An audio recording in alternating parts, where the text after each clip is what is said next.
রাসূলুল্লাহ সাল্লাল্লাহু আলাইহি সাল্লাম বলেন, রমজান এই রোজাগুলা জাহান্নাম থেকে মুক্তির জন্য ঢাল স্বরূপ। জাহান্নামের ঢাল স্বরূপ হলো রোজা। মালা মেখরিখা, যতক্ষণ এই রোজাকে ছিদ্র না করা হলো। সাহাবীরা প্রশ্ন করলেন, রোজা নামক ঢাল ছিদ্র হয় কিভাবে?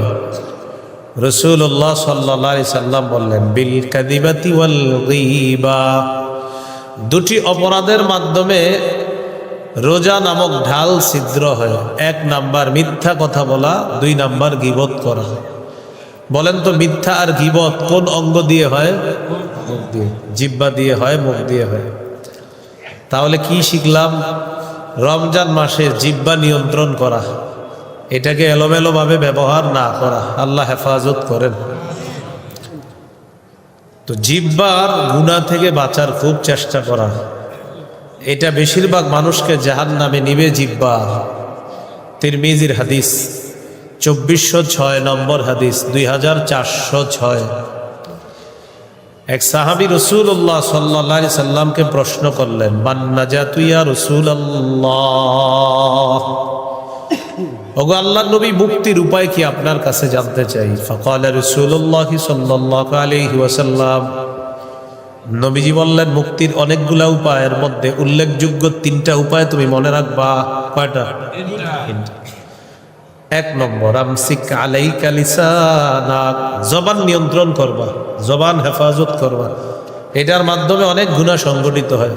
এই জবান মানুষকে বিপদগ্রস্ত করে, বিপদে ফেলে। জবান এমন বিপদ, এক কথায় পুরা জিন্দেগি শেষ করে দিবে। সাজানো সংসার তছনছ, এক কথা। এর প্রমাণ নিকট অতীতে আমাদের দেশেও ঘটছে। এক কথায় সাজানো সংসার তছনছ। জিহ্বা বড় বিপজ্জনক।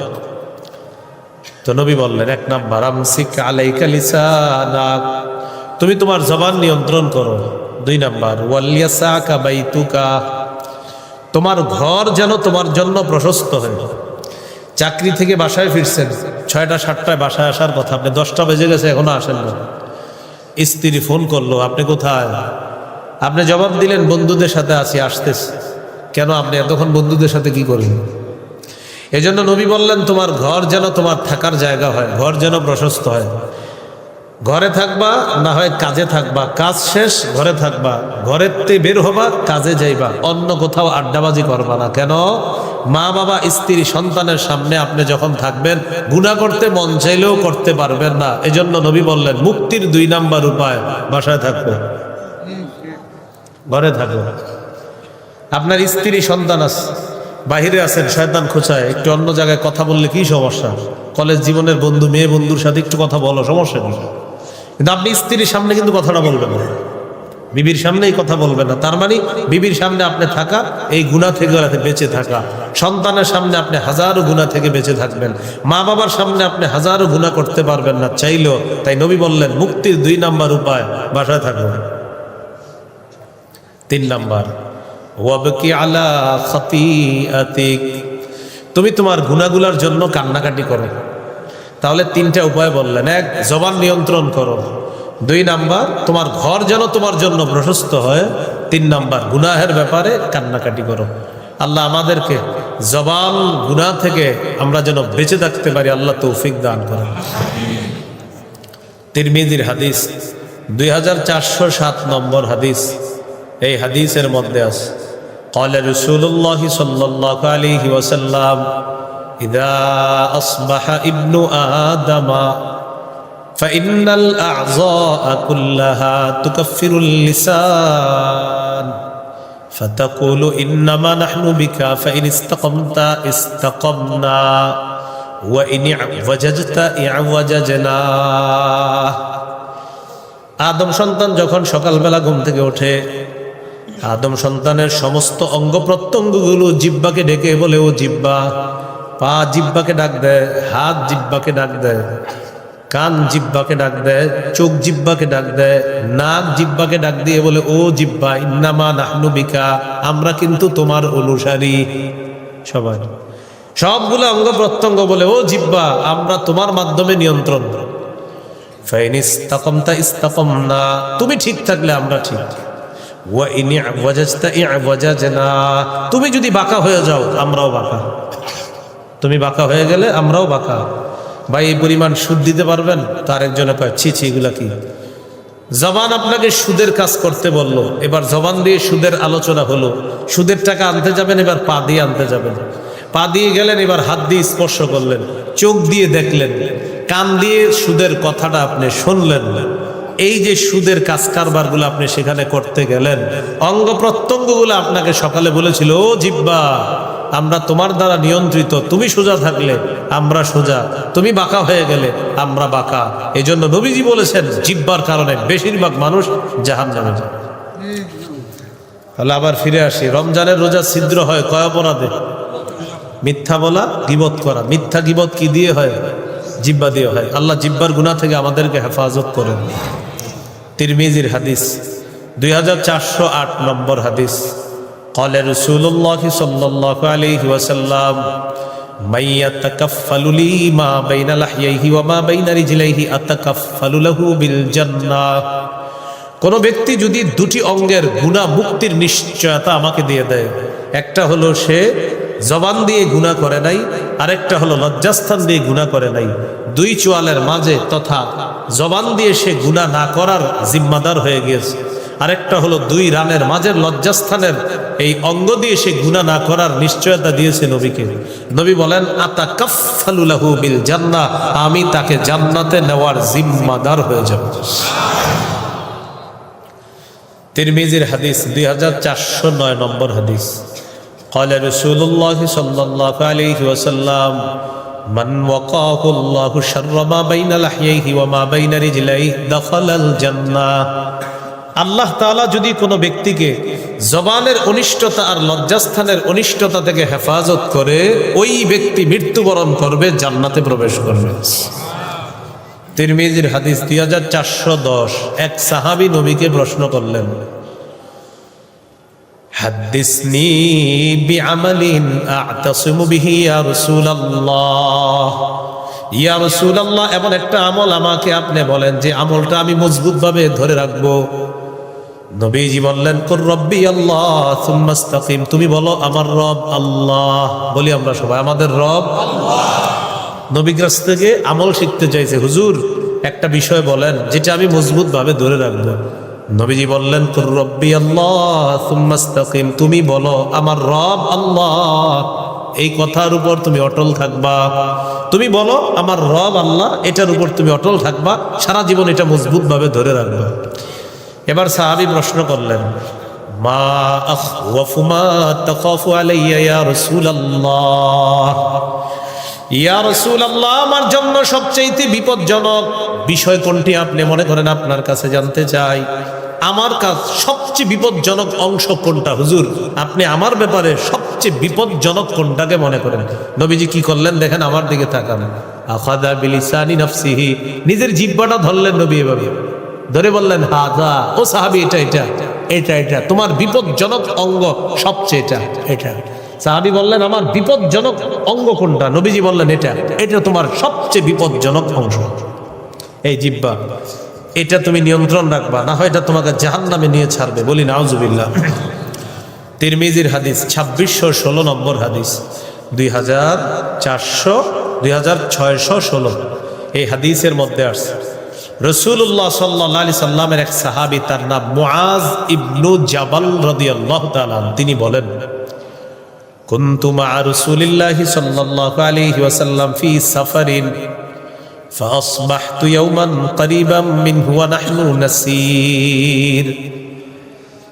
একবার রাসূলুল্লাহ সাল্লাল্লাহু আলাইহি সাল্লামের সাথে সফরে ছিলাম, সকালবেলা আমি নবীর কাছাকাছি চলে গেলাম, আমি নবীজিকে বললাম আখবিরনি বিআমালিন ইউদখিলুনিল জান্নাতা ওয়া ইউবাঈদুনি মিনান নার। ওগো আল্লাহর নবী, আপনার কাছে আমি জানতে চাই এমন একটা আমলের বিষয়ে যেটা আমাকে জান্নাতে নিয়ে যাবে আর জাহান্নাম থেকে দূরে রাখবে, এমন কিছু ওয়াজ আপনি আমাকে করেন। তো রাসূল সাল্লাল্লাহু আলাইহি সাল্লাম ওয়াজগুলা কি করতেছে একটু শোনেন। এক নাম্বার, তা'বুদুল্লাহ লা তুশরিকু বিহি শাইআ, তুমি আল্লাহর ইবাদত করবা, শিরিক করবা না। এই যে আজকে লাইলাতুন নিসফি মিন শাবান, এই রাতে আল্লাহ সবাইকে মাফ করে, 2 জন ছাড়া। কোন বর্ণনায় 5 জনের কথা আছে, বিশুদ্ধ বর্ণনায় আছে 2 জন। একজন হলো মুশরিক, আর একজন হলো বিদ্বেষ পোষণকারী। মুশরিককে আল্লাহ মাফ করে না, ভাইয়ে ভাইয়ে বিদ্বেষ রাখে যে, তাকে আল্লাহ মাফ করে না। আজকে আপনারা যারা ইবাদত করবেন আর খালি বলবেন আল্লাহ মাফ করেন মাফ করেন, ঘটনা যদি এমন হয় আপনি আপনার ভাইয়ের সাথে শত্রুতা রাখেন, তো 1000 বার মাফ করেন বললেও কাজ হবে না। তাড়াতাড়ি মাহফিল থেকে গিয়ে ভাইরে ফোন দিয়ে বলবেন, ভাইজান যা হওয়ার হয়ে গেছে, মাফ চাই, আপনি আমারে মাফ করে দেন। তাড়াতাড়ি মিলে যান, না হয় কিন্তু আল্লাহ মাফ করবে না। আগে আপনি আপনার ভাইয়ের সাথে ভ্রাতৃত্বের সম্পর্ক স্থাপন করতে হবে। তো 2 শ্রেণীকে আল্লাহ মাফ করবে না। 1 নাম্বার মুশরিক, তাকে আল্লাহ মাফ করবে না। সাহাবীকে ওয়াজ করলেন 1 নাম্বার, তা'বুদুল্লাহ লা তুশরিকু বিহি শাইআ, আল্লাহর ইবাদত করবা, শিরিক করবা না। আল্লাহকে সবাই দেখতে চাই না ইনশাআল্লাহ? সবাই দেখতে চাই তো? আচ্ছা, 2টা কাজ গুরুত্ব দিতে হবে। আল্লাহরে দেখতে চাইলে কয় কাজ? সূরা কাহাফ 110 নম্বর আয়াত, সূরা কাহাফ 110 নম্বর আয়াত, মানে একদম সর্বশেষ আয়াত। সূরা কাহাফের আয়াত হলো 110টা, আর এই আয়াতটাও 110 নম্বর আয়াত, মানে সর্বশেষ আয়াত। এই আয়াতে আল্লাহ বলেন, ফামান কানা ইয়ারজু লিকা রাব্বিহি ফালইআমাল আমালান সালিহা ওয়ালা ইউশরিক বিইবাদাতি রাব্বিহি আহাদা। যে ব্যক্তি তার রবের সাথে সাক্ষাৎ কামনা করে, সেজন্য নেক কাজ করে, ওয়ালা ইউশরিক বিইবাদাতি রাব্বিহি আহাদা, রবের ইবাদতে যেন সে শরীক না করে, কাউকে অংশীদার না বানায়। তাহলে নেক কাজ করা আর অংশীদার না বানানো, আমল, ভালো আমল করা। এবার আমলের ক্ষেত্রে 3টা অংশ আমি আপনাদের সাথে শেয়ার করতে চাই, আমরা সবাই মিলেমিশে শিখি। বলেন, প্রতিটি বস্তুর 3টি অংশ থাকা চাই। দেহ, আত্মা, ফলাফল। এবার আপনারা বলেন, বলেন আমল হলো দেহ, বিশুদ্ধ নিয়ত এবং ইখলাস। আমল নামক দেহের আত্মা, আমল হলো দেহ, আমল নামক দেহের আত্মা হলো বিশুদ্ধ নিয়ত, ইখলাস। ফলাফল ওজনের পাল্লায় ভারী হওয়া, কি হওয়া? ভারী হওয়া। আমল যদি কম হয়, আত্মাওয়ালা আমল যদি হয়, ওই আমলের মধ্যে যদি ইখলাস থাকে, বিশুদ্ধ নিয়ত থাকে, সেই আমলটা ওজনের পাল্লায় কম হলেও আল্লাহ ভারী করে দিবেন। একটি হাদিস শোনাইলে স্পষ্ট হবে বিষয়টা। قال رسول الله صلى الله عليه وسلم إن الله سيخلص رجلا من أمتي على رؤوس الخلائق يوم القيامة। রাসূলুল্লাহ সাল্লাল্লাহু আলাইহি সাল্লাম বলেন, নিশ্চয়ই আল্লাহ তাআলা আমার উম্মতের এক ব্যক্তিকে কিয়ামতের ময়দানে সবার সামনে উপস্থিত করবেন। করার পর ফায়ানশুরু আলাইহি 99 সিজিল্লা, ওই ব্যক্তির সামনে আল্লাহ তাআলা 99টা আমলের খাতা খুলে দিবেন। কয়টা? কুল্লু সিজিল্লিন মিসলু মাদ্দিল বাসর, প্রত্যেকটা আমলের খাতা দৃষ্টির শেষ সীমানা পর্যন্ত এত বড়। আল্লাহ তাআলা তাকে বলবেন, আতুনকিরু মিন হাদা শাইআ, আমলগুলা দেখো তো একটাও তুমি অস্বীকার করো কিনা।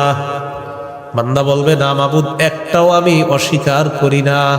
গুনার গুনাহ ভরা, 99টা খাতায় শুধু গুনাহ বেশি। ফাতুখরাজু বিতাকাতুন ফিহা আশহাদু আল্লা ইলাহা ইল্লাল্লাহ ওয়া আশহাদু আন্না মুহাম্মাদার রাসূলুল্লাহ। ছোট্ট একটা কাগজ বের করা হবে, কাগজের মধ্যে লেখা আশহাদু আল্লা ইলাহা ইল্লাল্লাহ ওয়া আশহাদু আন্না মুহাম্মাদার রাসূলুল্লাহ। 99টা বিশাল বড় খাতা, খাতার মধ্যে প্রচুর পরিমাণ গুনাহ ভরা। ছোট্ট একটা কাগজের মধ্যে ইখলাসওয়ালা আশহাদু আল্লা ইলাহা ইল্লাল্লাহ। আল্লাহ তাআলা বলবেন, উহদুর ওয়াজনাকা, ওজনের পাল্লার কাছে যাও। বান্দা বলবে, আল্লাহ এতগুলা খাতার সামনে আমার এই ছোট্ট কাগজটা কি হবে? আল্লাহ বলবে যাও তুমি। তো ওজনের পাল্লার সামনে যাবে, যাওয়ার পর পাল্লার এক হাতলে রাখা হবে 99টা খাতা, আরেকটার মধ্যে রাখা হবে আশহাদু আল্লাহ ইলাহা ইল্লাল্লাহ লিখিত ছোট্ট কাগজটা। নবীজি বলেন ফাতাশাতিস সিজিল্লাত ওয়া থাকুলাতিল বিতাকা, 99টা বড় বড় খাতা, ওইগুলা যেটার মধ্যে রাখা হবে সেটা হয়ে যাবে হালকা, একটা ছোট্ট কাগজওয়ালা অংশটা এটা ভারী হয়ে যাবে। আল্লাহ বলবেন যাও যাও যাও জান্নাতে যাও, তুমি জান্নাতি। তো ইখলাস হলো, এই জন্য আপনারা বুদ্ধি করে আর নামাজ পড়বেন না, শুধু ইখলাসের সাথে একবার লা ইলাহা ইল্লাল্লাহ পড়ে ফেলবেন। কি বলেন? বিষয়টা কি এমন? আল্লাহ আমাদেরকে বদ হজম থেকে বাঁচান। অনেক সময় বয়ানের বদ হজম হয়, বদ হজম বুঝেননি, যেহেতু ইখলাস ওয়ালা কালিমা ইলি হয়েছে বাস আর আমল করবো না, এটা বদ হজম। এটা হলো কি বদ হজম করবেন না, আল্লাহ হেফাজত করেন। তো বলতেছিলাম আল্লাহকে দেখতে হলে দুটি কাজ, নেক কাজ করা আর ইবাদত শিরিক মুক্ত করা। আল্লাহ আমাদেরকে শিরিক মুক্ত ইবাদত করার তৌফিক দান করেন।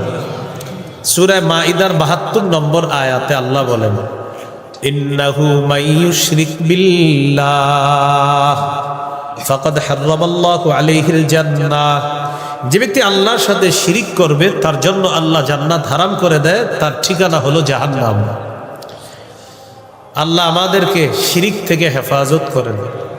সূরা জুমারের ৬৫ নম্বর আয়াতে আল্লাহ বলেন লাইন আশরাকতা লায়াহবাতান্না আমালুকা ওয়া লাতাকুনান্না মিনাল খাসিরিন। নবীকে আল্লাহ বলেন হাবিব আপনি যদি শিরিক করেন আপনার সমস্ত আমলনামা বরবাদ হয়ে যাবে। আল্লাহর নবীকে আল্লাহ বলতেছেন আপনি যদি শিরিক করেন আপনার আমলও বরবাদ হয়ে যাবে। তাহলে শিরিক করা যাবে না। সহিহ বুখারীর বর্ণনা ৬৮৬১ নম্বর হাদিস। এই হাদিসের মধ্যে আছে এক ব্যক্তি রাসূলুল্লাহ সাল্লাল্লাহু আলাইহি সাল্লামকে প্রশ্ন করলেন আইয়ুয যামবি আকবারু ইনদাল্লাহি ইয়া রাসূলুল্লাহ, ইয়া রাসূলুল্লাহ আল্লাহর কাছে সবচেয়ে বড় পাপ কোনটি আপনার কাছে জানতে চাই। নবীজি বললেন আনতা দু'আ লিল্লাহি নিদ্দান ওয়া হুয়া খালাকাকা, আল্লাহ তোমাকে সৃষ্টি করেছেন এই আল্লাহর সাথে সমকক্ষ নির্ধারণ করা, এটা সবচেয়ে বড় পাপ। আল্লাহ তোমাকে সৃষ্টি করেছেন, আল্লাহর সাথে সমকক্ষ নির্ধারণ করা সবচেয়ে বড় পাপ। ক্বালা সুম্মা আইয়ুন ইয়া রাসূলুল্লাহ, হুজুর এরপর সবচেয়ে বড় পাপ কোনটি? নবীজি বললেন আনতা কুতুলা ওয়ালাদাকা মাখাফাতা আইয়াতআমা মাআক, তোমার সন্তান তোমার খাদ্যে অংশগ্রহণ করবে এই ভয়ে সন্তান হত্যা করা।